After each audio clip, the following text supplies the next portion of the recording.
بسم اللہ الرحمن الرحیم۔ السلام علیکم ورحمۃ اللہ وبرکاتہ۔ امید کرتا ہوں میرے تمام دوست خیریت سے ہوں گے۔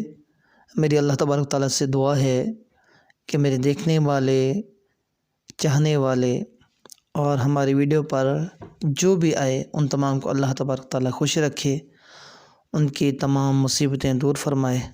اللہ تعالیٰ ہم سب کی زندگی کو خوشیوں کا گہوارہ بنائے۔ آج کی ہماری ویڈیو مکھی کے متعلق ہے۔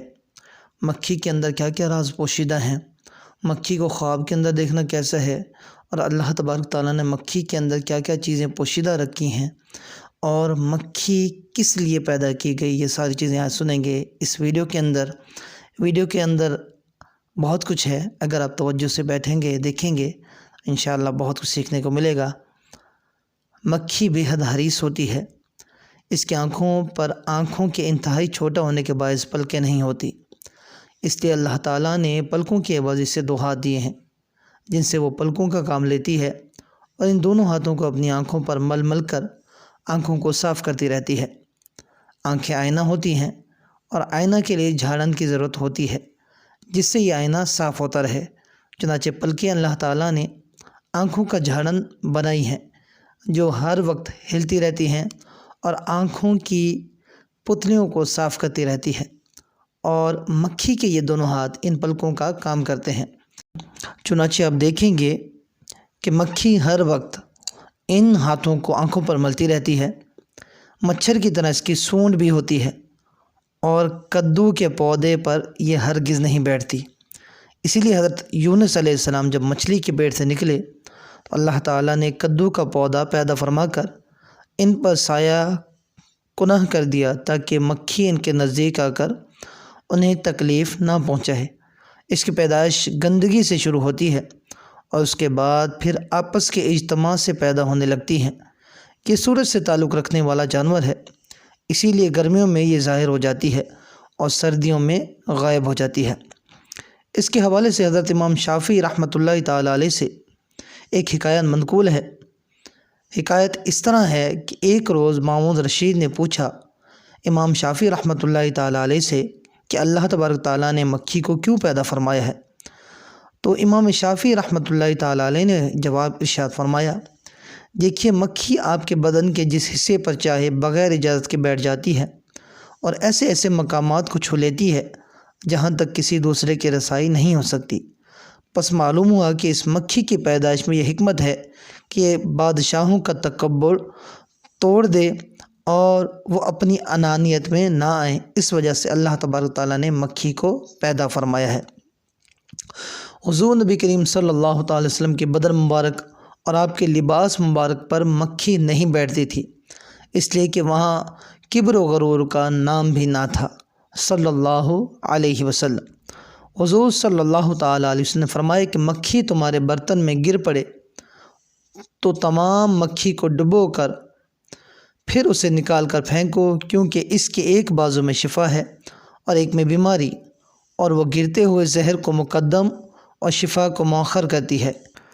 اس حدیث پر منکرین حدیث کے شبہات کے ازالہ میں علامہ دمیری فرماتے ہیں کہ اس حدیث پر اعتراض جاہل کا اعتراض ہے، اس لیے کہ ہر شخص اور دیگر حیوانات میں حرارت اور رطوبت اور یبوست جمع ہے، اور یہ ایسی متضاد چیزیں ہیں کہ اگر ایک دوسرے سے ملیں تو فساد کرتی ہیں، مگر اللہ نے ان میں الفت ڈال کر ایک جگہ جمع فرما دی ہے اور ان سے حیوانات کی قوت بنا دی ہے جن سے اس کی بقا و اصلاح ہے۔ اعتراض کرنے والے کے لیے مناسب ہے کہ ایک ہی حیوان کے دو جز میں مرد و شفا کے اجتماع کا انکار نہ کرے۔ وہ خدا کی جس نے مکھی کو الہام کیا کہ عجیب صنعت والا گھر بنائے اور اس میں شہد ڈالے، اور جس نے چونٹی کو الہام کیا کہ اپنی خوراک حاصل کرے اور اسے ضرورت کے وقت کے لیے ذخیرہ کرے، اسی خدا نے مکھی کو پیدا کر کے اسے یہ ہدایت کی کہ وہ ایک پر کو مقدم اور ایک کو مؤخر کرے۔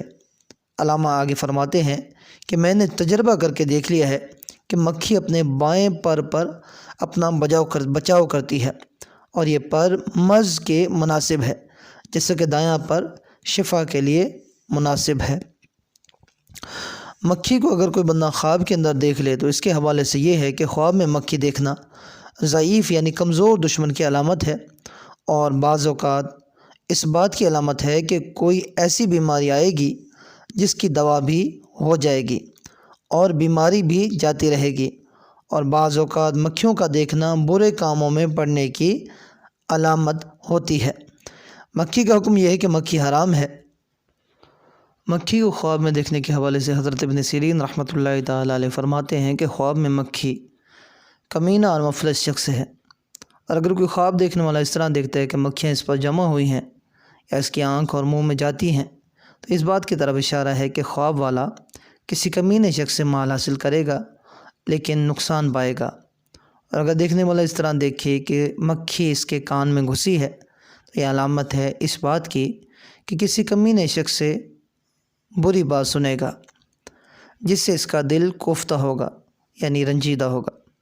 اگر کوئی دیکھنے والا اس طرح دیکھے کہ وہ مکھی کی آواز سنتا ہے، یہ اشارہ ہے اس بات کی طرف کہ لوگوں کو شور کرتا ہوا سنے گا۔ اس حوالے سے حضرت ابراہیم کرمانی رحمۃ اللہ تعالیٰ علیہ ارشاد فرماتے ہیں کہ خواب میں مکھی حاسد اور کمینہ شخص ہے۔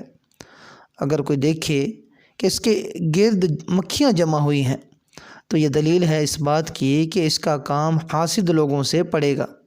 اگر خواب میں دیکھے کہ اس کے گھر میں بہت سی مکھیاں پھرتی ہیں تو یہ اشارہ ہے اس بات کی طرف کہ لوگ اس کی باتیں کریں گے۔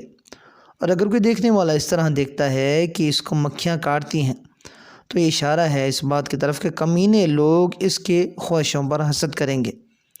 اگر کوئی خواب دیکھنے والا اس طرح دیکھے کہ اس نے مکھی کو مارا ہے تو اشارہ ہے اس بات کی طرف کہ حاسدوں کو مغلوب کرے گا۔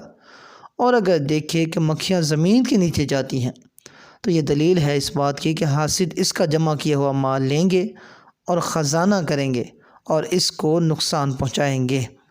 دنیا بھی ایک مکھی ہے جو بڑا حریص ہوتا ہے اور دنیا حاصل کرنے کے لیے ہر غیر شرعی اور گندے مقام پر جا بیٹھتا ہے۔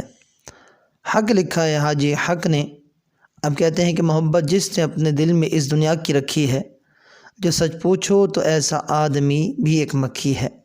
امید کرتا ہوں آج کی یہ معلوماتی ویڈیو آپ کو بہت پسند آئی ہوگی، اور ایسی معلومات ہو سکتا ہے کہ پہلے آپ نے نہ سنی ہو۔